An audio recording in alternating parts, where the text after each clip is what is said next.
We just passed that mark. I'm Judy Schwartz, and I'd like to get started with today's program. It's only a half-hour session, so I'd like to get right into it. I'm here to introduce the speaker, Garth Johnson. The program is called Fluxing Funk Nut Art. Garth is the curator of ceramics at ASU, the Art Museum Ceramics Research Center in Tempe, Arizona. Prior to moving to Arizona, to Tempe, Garth served as curator of the artistic programs at the Clay Studio in Philadelphia. And he has been director at large of NCECA. To me, Garth is one of the more insightful seers in our ceramic field.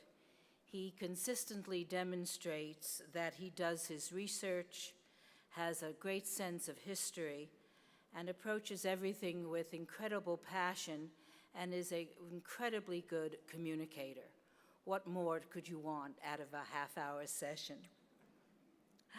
I met him when he was a grad student at Alfred, and he was a talent then and has never ceased to amaze me.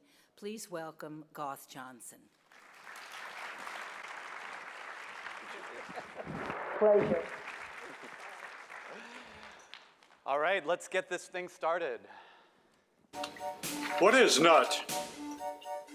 The world is full of nuts, and they're usually found out on a limb, where imagination runs wild and makes things that only no one else would do. Born in the loins of funk and folk, it lives in a world of its own creation. It's the mad genius in each of us. Nut jumps off the pedestal to surprise or bend your mind. You'll know it when you see it.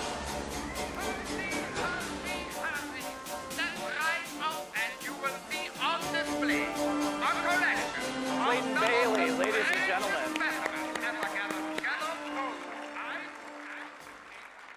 All right, so the brief talk that I'm going to give today is building on a lecture that I presented at the Seattle conference. And it's great to have NCECA back on the West Coast, which has nurtured, in my opinion, some very underappreciated art.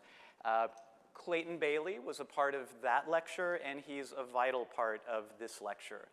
The overarching thesis of this exhibition is to talk about the funk art movement very, very briefly, and I'm going to offer up the nut art movement as a corrective. Maybe the subtitle of this is what we talk about when we talk about funk. So in the beginning, there was the funk movement. This is the funk catalog from the 1967 exhibition, curated by Peter Seltz at the Berkeley Art Museum. How many of you have casually thrown around the word funk in relationship to some ceramic thing? Okay, a good chunk of you. How many of you either saw the original funk art exhibition in 1967 or have spent time with this actual catalog? Less people, it's what I expected. So one of the things that I would love for you to do is dig up a copy of this exhibition and familiarize yourself with it. Funk art, the term, sort of took off like wildfire after the exhibition because it was very potent. But it's odd that there's a gap between what we think of as funk and what funk actually was. So the 1967 exhibition was curated by Peter Seltz. He was a guest at NCECA about 4 or 5 years ago. And he was a curator from the Museum of Modern Art in New York, and he was poached by the Berkeley Art Museum. And he put together a couple of exhibitions at Berkeley, but his first flag on the mountaintop at Berkeley was the Funk Art Show. And it was rooted in art that started in the late 1950s in artist-run galleries like the Batman Gallery, I think King Ubu Gallery, and artists like Robert Arneson were shown in this exhibition, something that is central to our understanding of funk. Also David Gilhooly with his camels in the exhibition and his elephant ottoman. But I want to argue that the funk exhibition was rooted a little bit more in the practice of artists like Joan Brown, who was natively known as a painter. Peter Saul, more a painter than a sculptor. Also artists like Bruce Conner. Peter Volkos was also a part of the funk art exhibition and showed a bit of his oeuvre that doesn't fit in super well with his broader body of work, but fits in very well with the funk art exhibition. The funk art exhibition was kind of problematic from the artists from the beginning. And this is something that exists in the Berkeley Art Museum's archives. Peter Seltz, in 1966, sent out questionnaires to all of the artists that he thought of in this way in the Bay Area and asked them questions like, what is funk? What's your relationship to funk? Do you think your work is funky? If so, in what ways? And this is actually Robert Arneson's response to this questionnaire. And as you can see, Robert Arneson was not exactly worshipful responding to this curator from the MoMA who'd come to the West Coast. Do you think your work is funky, and if so, in what way? I'm in this show, ain't I? That was common among all of the artists, and the funk kerfuffle culminated in a symposium that happened in the museum in 1967. And so, by the way, I wanted to acknowledge that this is happening on the 50th anniversary of the funk art show. So we're looking 50 years in the past. There was a symposium and a huge dust-up during the symposium where all of the artists who were invited, including James Melcher. James, are you in the audience? Okay. Maybe a relief for me, but James Melcher was part of the funk art show, and he was part of the nut movement that I'm going to talk about.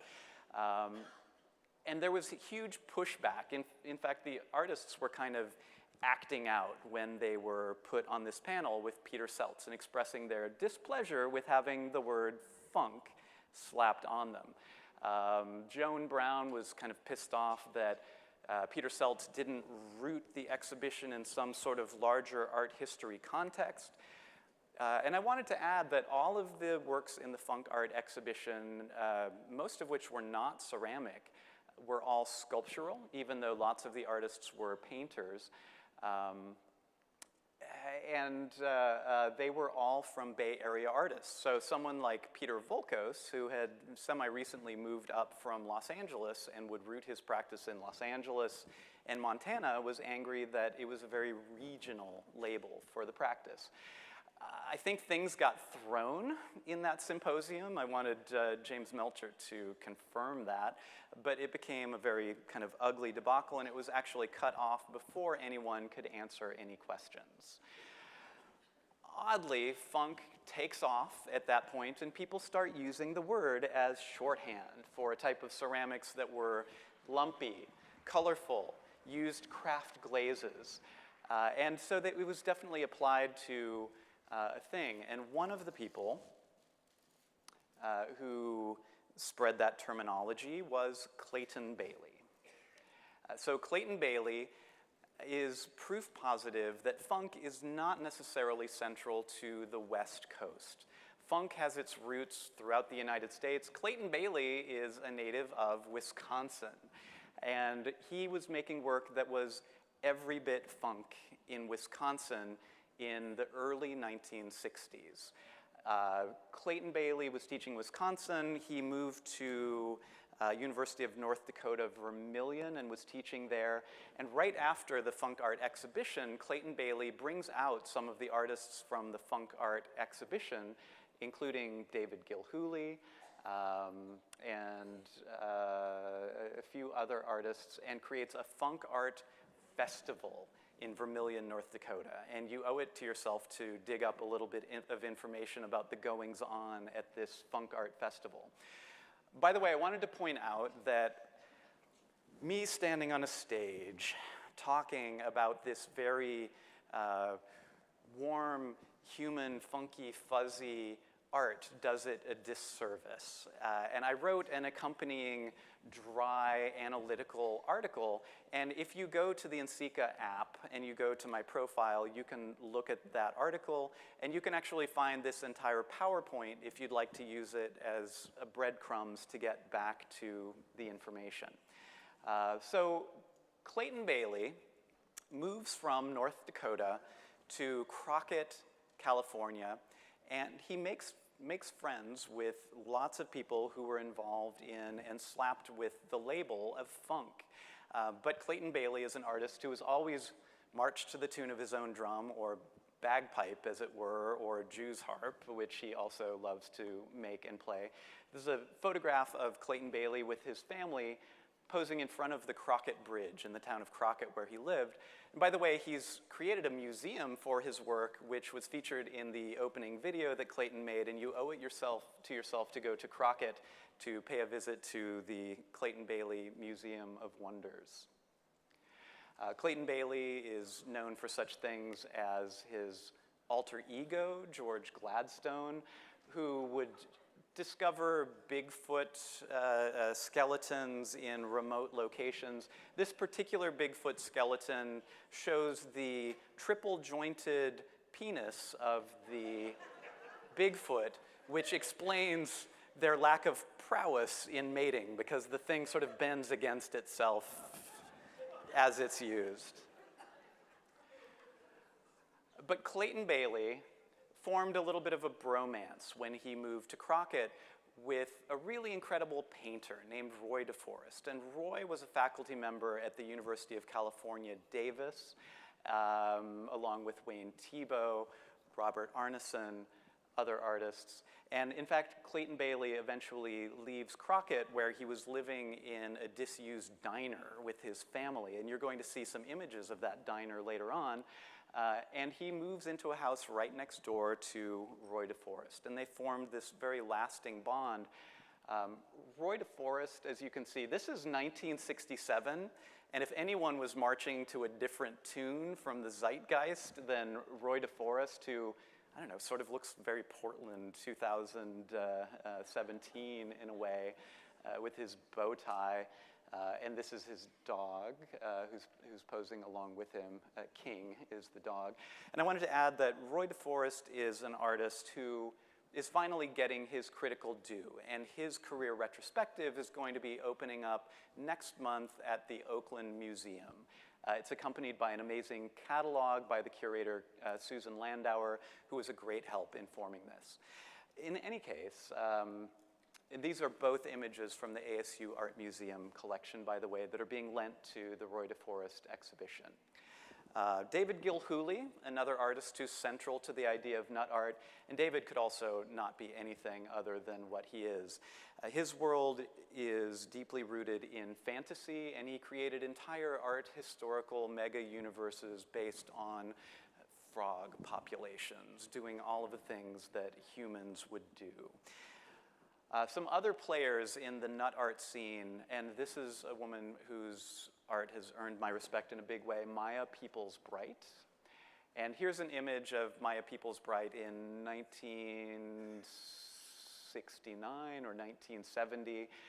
Similar to David Gilhooly, she was actually, her family were refugees who came from Latvia after World War II. And they settled in the Sacramento area, and she wound up as a student at the University of California, Davis, where she dropped her math degree eventually and started to be a painter. These are images by Maya, who also creates an incredible cosmology based on the animal kingdoms and based on Edward Hicks's Peaceable Kingdom painting. I thought that this was a very poignant one to show in Portland. This is Walrus Willamette with whale walkers from 1982. You can visit it in the amazing Crocker Museum in Sacramento, California.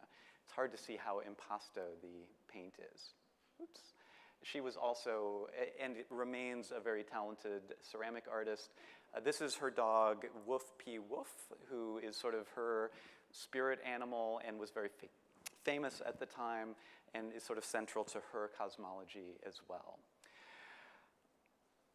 And then the guy who is sort of the critical voice of the entire movement, David Zak, who was a poet and a critic, and was married to Maya Peoples-Bright, who then went by Maya Zak or Maya Wolf, as she called herself. Lots of them had their own stage names. And David Zak was an incredible writer, and I'm going to show you some of his writing in a moment, and I will conclude this lecture with some of his writing. But David Zak, along with Maya, David Gilhooly, Clayton Bailey, and Roy DeForest, formed their own movement in response to being labeled as funk art. And the movement was entitled Nut Art. And Nut Art has all of the things that an art movement needs to flourish. So it had its own manifesto, which was penned by Roy DeForest, oddly. It had a critical voice in David Zak. It had an incredible stable of artists. It had a retail element, the candy store gallery, that I'll talk about very, very briefly. And it had a couple of X factors that I will mention as well. But very briefly, I wanted to do a quick reading of something about the foundation of Nut Art that was written by David Zak.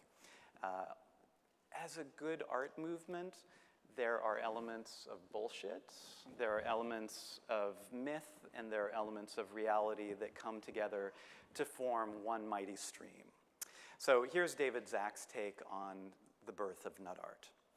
In Roy DeForest's purple house under the golden hills of Port Costa, California, by the shores of the broad Carquinez Strait, on a sultry August afternoon when searing winds from some distant, dusty desert were hissing sternly of great gray rains to come, Roy, Maya, David, Clayton Bailey, and I were sitting around a wooden table, looking out the window at some horses and drinking Swan Lager beer.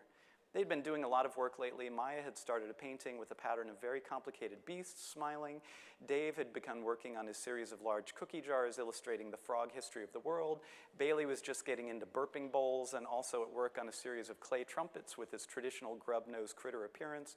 Roy, as usual, was starting another period, having found a new road lined with glittering gold and purple and bronze and a very peculiar red. And I had been writing woofy tales. What we need's a new art movement, I may have said. At that moment, Roy's mother, Oma, came up with a round tray full of open brown bottles of Swan Lager, plus some vegetarian bacon crisps. Everyone said Nut Art all at once, and Nut Art was born.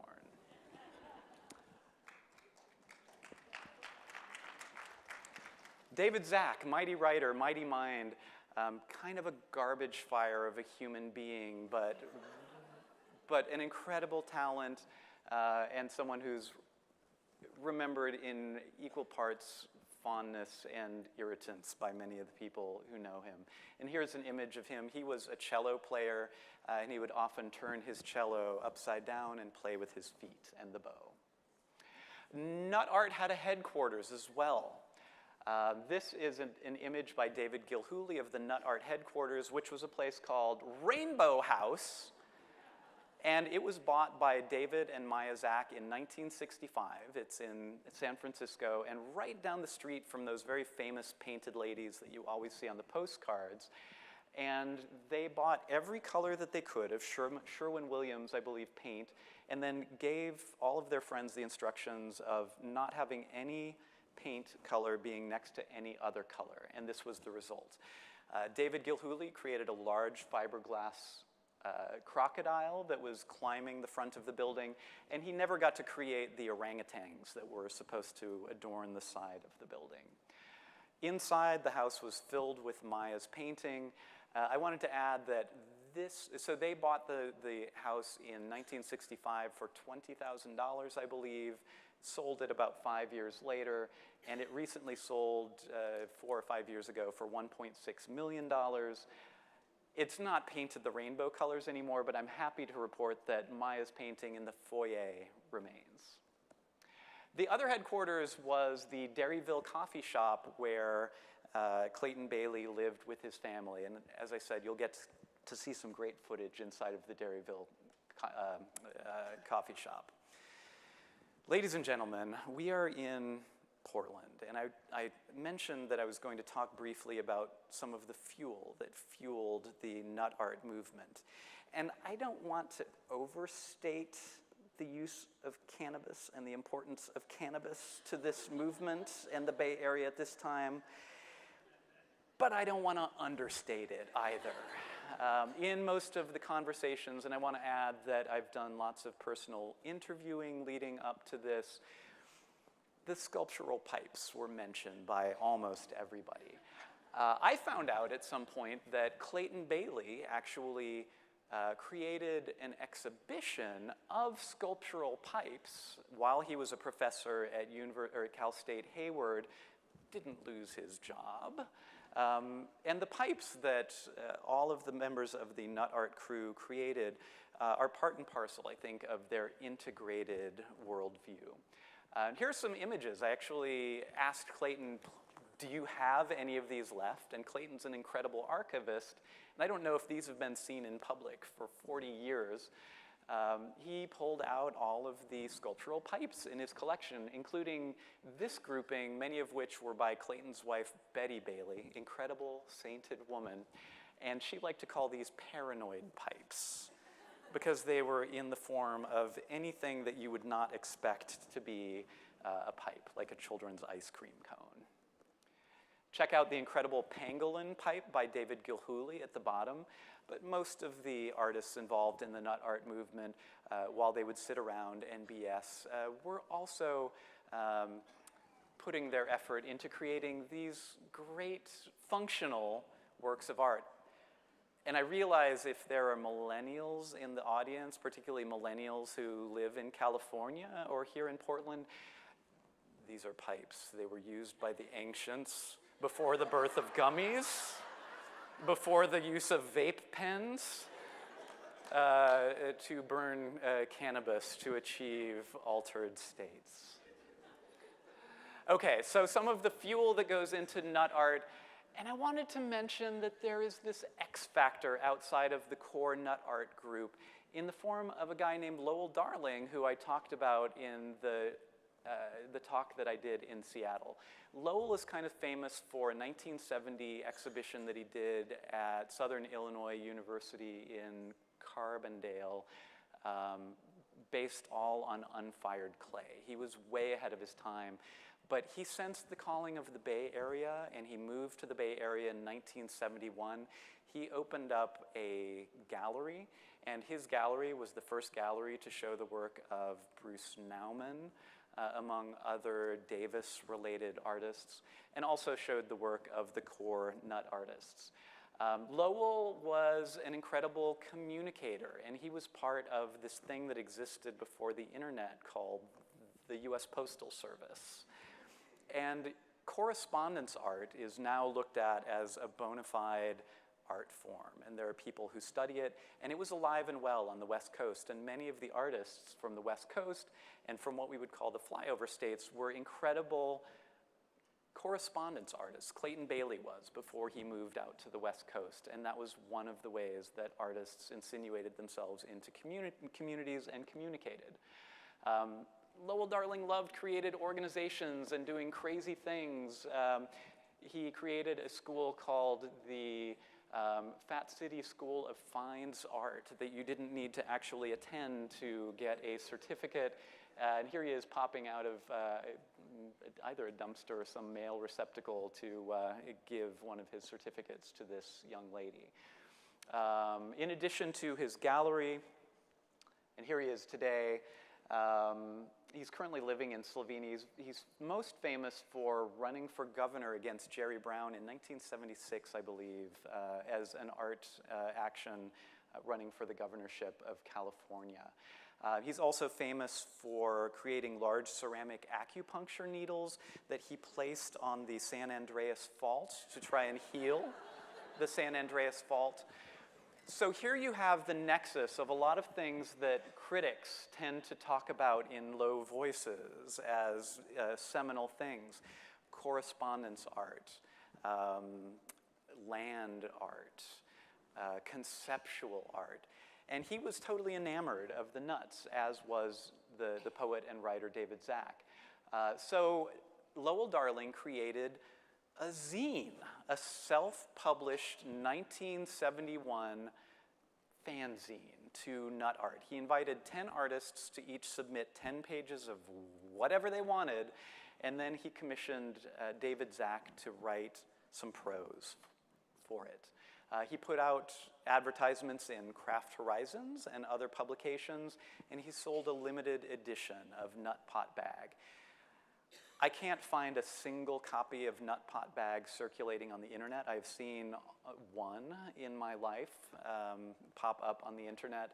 ASU Art Museum, one of the first things that I did was contact Lowell, and we bought the original archive from Lowell of Nut Pot Bag with all of the original manuscripts and drawings and submissions from artists and the correspondence. So if anyone would like to root through the Nut Pot Bag archive, come visit me. It's a wealth of information. Never seen in public before, here is the cover of the Nut Pot Bag in color, because it was a photocopied thing. And the whole Nut Pot Bag was about 140 pages, put in a polyethylene bag that had a grommet so you could hang it on your wall. I wanted to mention, and I sort of did mention, that all of these artists kept up with each other through correspondence art, which would later become the Eternal Network, which is looked at actually as one of the predecessors of the internet. Clayton Bailey in 1972 puts together a Nut Art exhibition, and there is actually a catalog for the Nut Art exhibition, and it's one of the only enduring documents of the movement. I was able to contact the gallery director at Cal State Hayward, which is now Cal State East Bay, I believe, and she was able to dig in the archive, and these have definitely not been seen in public for 40 years. Here are images of the Nut Art exhibition, which included artists like Peter Saul, and you see a black and white photo of his image. Plenty of painters, plenty of mixed media, conceptual art tomfoolery, Clayton Bailey, Richard Shaw, you see his couch with a sinking Titanic on it, and an incredible range of art. Very briefly, the Candy Store in Folsom, California, run by Adeliza McHugh, and incidentally, there's a great exhibition in the works of the Candy Store that's going to emerge in the next year or two. Here's an image of the core artists from the Candy Store, including Roy DeForest, Robert Arneson, David Gilhooly, Maya Zach, now Maya Peoples-Bright, and Peter Vandenberg, along with Adeliza McHugh. And here is one of the exhibitions that happened at the Candy Store Gallery, a group show of nut art with this great little drawing by Arneson, I believe. Very quickly, because I want to get on to the meat of this performance, here are a dozen artists that showed under the Nut Art moniker. You did not need to be a core member of the Nut Art group. You could be sort of knighted into the Nut Art group, as many artists were. Victor Sikansky, check out his book of Compost. So the tendrils of Nut Art reached all the way up to Regina, Saskatchewan. Robert Cumming, amazing photographer who created bizarre installations that he photographed. Franklin Williams, incredible fiber artist, also getting his due with a career retrospective by Susan Landauer. Irv Tepper, check out his giant meringue pie with little tiny plastic figures on a beach that you can see there. Chris Unterseyer, still teaching and working in the Bay Area. Here's a Henry Ford Model 1 cup from 1973 that is in the Renwick's collection. Peter Saul, we looked at his Man in Electric Chair, and this is the third time that it's popped up here. Harold Schlotzauer, incredible painter, and I could take this work to Chelsea right now and sell it for lots of money. Richard Shaw, who I guess is gallery sitting today. You can go out to Lewis and Clark College to the California Art Show and hang out with Richard. Color image of that piece that I showed. Peter Vandenberg, Saturday Night at the Movies from the ASU Art Museum's collection. S. Clay Wilson, the comic artist. known for his checkered demon. Incidentally, I'm a native Nebraskan, and several members, including S. Clay Wilson and Roy DeForest, are Nebraska natives as well. James Melchert. So here's an incredible work from 1966, and do not miss James's closing lecture, which I'm sure will be dominated by his love of nut art. Fred Bauer, married to Patty Warashina earlier. Here his filthy Leica Flex camera from the ASU collection. I wanted to mention that most of the research from this exhibition is done through primary sources, buying and digging through archives, personal interviews, and in some cases, unpublished manuscripts from the likes of David Zak. So please take this as an inspiration to do your own digging, because when it comes to movements like nut art, we're talking about things that haven't made it to the internet by and large. So James Melchert was my gracious host last summer for a great chat about nut art. Here is Clayton Bailey during an amazing visit to his home in Port Costa. And on my way up here, I got to meet Maya Peoples-Bright for the first time, who has become one of my greatest heroes. And now, without further ado, I would like to introduce a very special guest, Skip Von Kuske. And Skip is a founding member of the Portland Cello Project, and his own project is called Cellotronic. He has merch with him as well, and since David Zak was a cello player, and David Zak actually spent about 5 years here in the Portland area before moving on, and David Zak had a very unhappy ending. He wound up in a Mexican jail for cashing his parents' Social Security checks after they had passed on.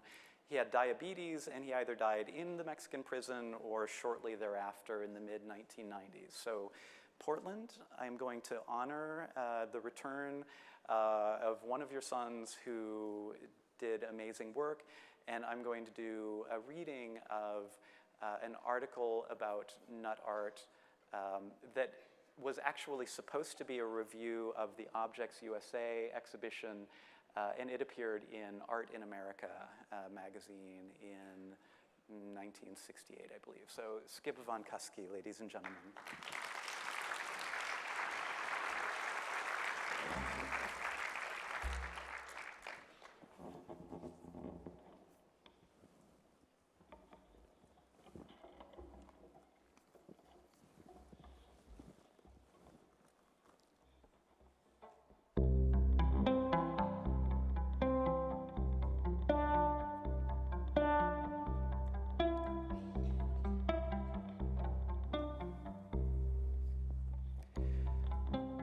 All the old Californians have wonderful stories of how they escaped the earthquake, swooshing east in a hot air balloon painted to resemble a purple octopus playing finger bells, leaping free of harm on the brilliant speckled backs of friendly frogs 10 feet at the shoulder, flying over it all in homemade rocket ships powered by the still highly favored weed mead. People in the pre-quake past would have doubted the truth of these tales, and as was their custom, lost much pleasure. We're in a new era now. Everyone makes his own truths of others, yet there are still a few of us interested in dredging and polishing ancient detail. Beginnings are in their way as interesting as ends or ripe tomatoes. Investigation reveals that the objects show marked the start of the last stage of civilized art. When art died, so did civilization. A good thing, too. A few slides of the exhibition itself remain, faded by salt spray. The object show, it seems, was assembled at the behest of a large floor polish and mouse-killing concern, the S.C. Johnson Company. They'd set it up in large mouse-free rooms with very well-polished floors. The slides project the peculiar antiseptitude which characterized the whole dank age. I know there were fine things in that show. The fact they were made by fine people who once were considered artists is beside the point. Let me tell you a few of their stories by way of bringing the best knowledge I have to bear on our naughty subject. The real story from a scholarly view is the rise of nut art and end of civilization. First, to the human element.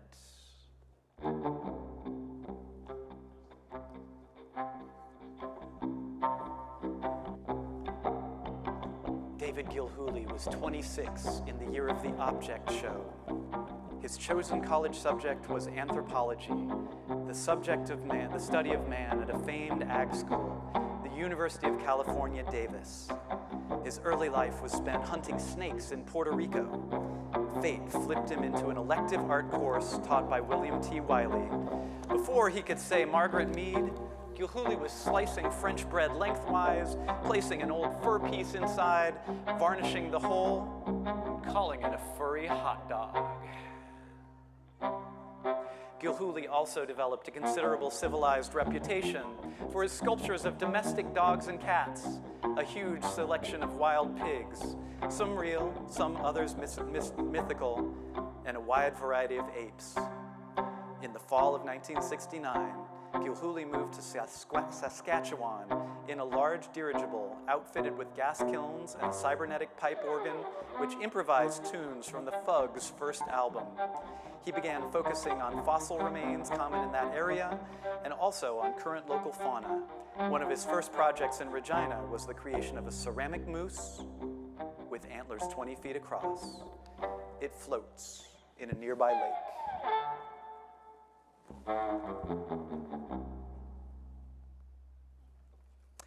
In 1967, Robert Arneson was some 14 years older than Gilhooly. Close to 8 of those years, he'd been a professor of ceramics at Davis. The self-portrait plate from that year is pretty fine. Arneson is sitting in a director's chair wearing hobnail boots. He's just casually released a line pressed into clay in all caps. Well, yes, I'd say ceramics is the world's most fascinating hobby, but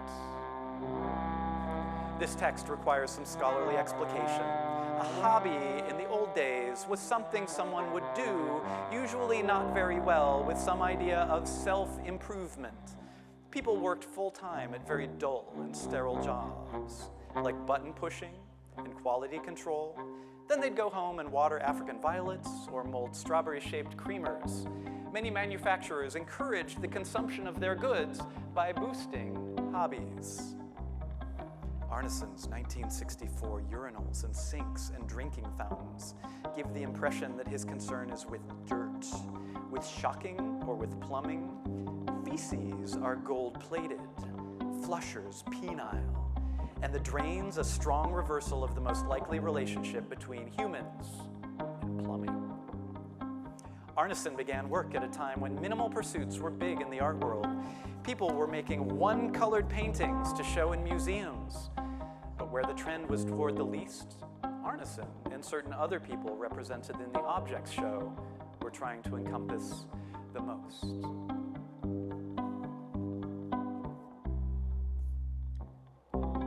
Clayton Bailey, for example, moved from clay to latex to air fern and washing machine motors for the components of his art. A lot of his pieces were like a kid's sex dream.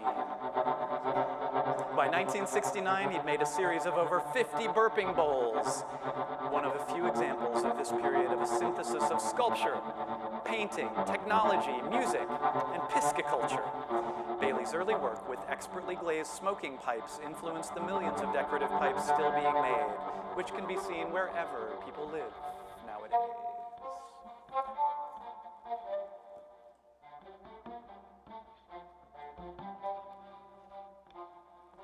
Did the stagers of the object show have any idea what they rather pretentiously labeled the latest new art movement?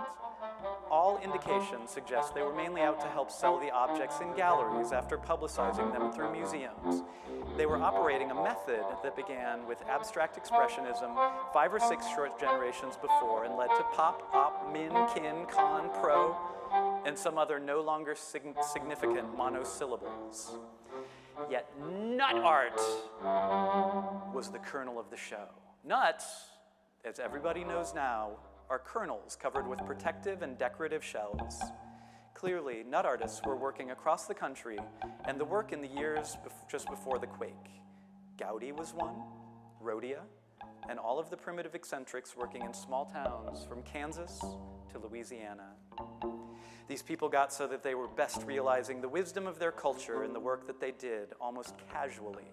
Not a specialized, but a basic human sort of wisdom, celebrated in dances, utensils, and chants by old Africans, Australian Aborigines, and tribes of American Indians. Since the quake, artists have disappeared because everyone is busy making things and concentrating on the reserve of wisdom that tells man he's a god. My specialty is scholarship, so it wouldn't do for me to question whether the various picturesque techniques by which people escaped California are metaphors of some other reality.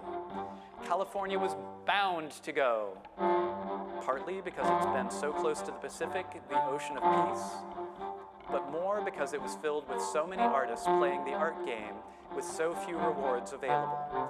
The object show, like every other show organized not specifically with the New York gallery scene in mind, was dominated by Californians. Californians were full of ideas. If the object show hadn't demonstrated that civilization was foundering in an almost absolute absence of ideas, who knows? Civilization might have gone on for another decade at least, and by then, passenger routes to Pluto would have been in operation, and people still concerned with right, wrong, reason, and aesthetic standards would have had a place to flee to, sufficiently cold and sufficiently distant to serve all their needs. Skip von Kuski.